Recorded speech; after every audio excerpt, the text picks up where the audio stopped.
పాతకాలంలో ఎనిమీస్ అనేది చాలా తక్కువగా ఉండేది. అంటే నెగటివ్ కామెంట్స్ అనేది చాలా తక్కువ. ఏ హీరోకి ఆ హీరో ఫ్యాన్ ఫాలోయింగ్, ఏ హీరోయిన్కి ఆ హీరోయిన్ ఫ్యాన్ ఫాలోయింగ్ ఉండేది.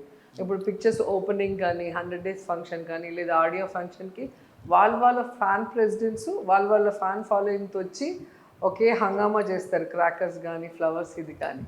ఇప్పుడు అది పోయి ఈ హీరో ఆ హీరో ఫ్యాన్స్ని, ఈ హీరోయిన్ ఫ్యాన్స్ ఆ హీరోయిన్ ఫ్యాన్స్ వాళ్ళ ఫ్యాన్సా లేకపోతే ఫ్యాన్స్ ముసుగులో ఉన్న సైకోసా అర్థం కాదు. అంటే ఒకరిని హర్ట్ చేయటమే ఇప్పుడున్న ఈ డిజిటల్ దీంట్లో ఎక్కువ కనిపిస్తుంది. ఎందుకంటే మనం ఒక కంటెంట్ మీరు పెడతారు, అది ఎక్స్ట్రాడినరీగా ఉంటుంది, దాని మీద కామెంట్ పెట్టాలి. పెట్టినప్పుడు దాంట్లో నిజంగా ఏదైనా నెగిటివ్గా ఉండి పెడితే దాన్ని సరిదిద్దుకోవాలని ప్రతి ఒక్కరు కూడా కోరుకుంటాం. సంబంధమే లేకుండా కొన్ని కామెంట్స్ ఉంటాయి, మీరు చూడండి. ఇప్పుడు నేను మాట్లాడాక మీరు వెళ్ళి ఏదో ఒక ఎపిసోడ్ లేదా ఏదో ఒక స్కిట్ చూడండి.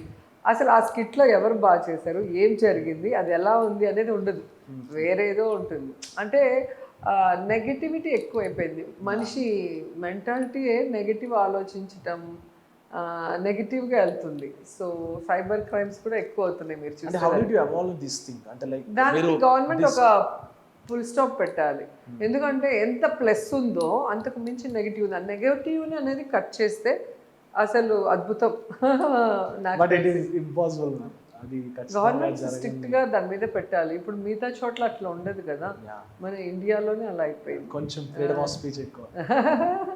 సో అదొకటి. కొంతమంది ఫేమస్ అవ్వాలి అంటే ఈ ప్లాట్ఫామ్, డిజిటల్ ప్లాట్ఫామ్ని యూజ్ చేసుకొని ఏది పడితే అది కంటెంట్స్ పెట్టుకుంటూ రీల్స్ చేసుకుంటూ, అవి కొన్ని ఉంటాయి టార్చర్ బాబోయ్.